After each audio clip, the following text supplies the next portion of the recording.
નમસ્કાર, આપ જોઈ રહ્યા છો નેશન પ્લસ ન્યૂઝ. હું છું આપની સાથે હેતલ ભગત.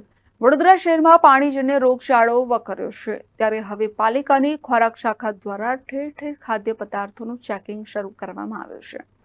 વડોદરા શહેરમાં ગત વર્ષે વરસાદી સિઝનમાં રોગચાળો વકરતા પાણીપુરી વિક્રેતાઓ સામે પાલિકા દ્વારા તવાઈ બોલાવવામાં આવી હતી, જેમાં ટૂંકા સમય દરમિયાન પાણીપુરીના વેચાણ પર પણ પ્રતિબંધ મૂકવામાં આવ્યો હતો.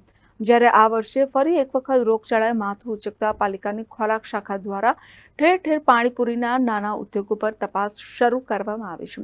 શહેરના ગોરવા BIDC વિસ્તાર તેમજ માંજલપુર વિસ્તારમાં પાણીપુરીનું ઉત્પાદન કરતા વેપારીઓ તેમજ વિક્રેતાઓને ત્યાં ચેકિંગ હાથ ધરવામાં આવ્યું હતું, જ્યાં બટાકાનો અખાદ્ય જથ્થો મળી આવતા પાલિકાની ખોરાક શાખા દ્વારા 150 કિલો જેટલા બટાકાનો જથ્થો નાશ કરવામાં આવ્યો હતો.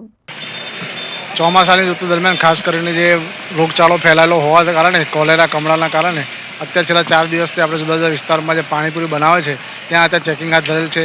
ખાસ કરીને આજે ગોરવા BIDC તેમજ આ માંજલપુર વિસ્તારનો હલવાઈ નાકા વિસ્તાર છે, આ તુળજાનગર છે, જ્યાં આગળ પાણીપુરી બનાવે છે ત્યાં આગળ જે બનાવતા હોય ત્યારે બટાકાની કન્ડિશન બહુ ખરાબ હોય છે અને જે બનાવતા પૂરીઓ પણ બહુ ખરાબ હોય છે, તેલ પણ બહુ ખરાબ હોય છે. સમગ્ર શું ચેકિંગ કરવામાં આવે છે અને ચેકિંગ કરીને અત્યારે લગભગ 101 કિલો 150 કિલો બટાકા હતા આપણે નાશ કરવામાં આવે છે. અત્રે ઉલ્લેખનીય છે કે દૂષિત પીવાના પાણીની ગંભીર સમસ્યાઓને લઈને પાલિકા તંત્રએ પાણીપુરી વિક્રેતાઓ ઉપર તવાઈ બોલાવી છે. Bureau report, Nation Plus News, Vadodara. સમાચારોના સતત અપડેટ મેળવવા માટે અમારી નેશન પ્લસ ન્યૂઝની YouTube ચેનલને સબસ્ક્રાઇબ કરો, બેલ આઇકન દબાવો અને જોડાયેલા રહો ફેસબુક, ઇન્સ્ટાગ્રામ અને ટ્વિટર પર.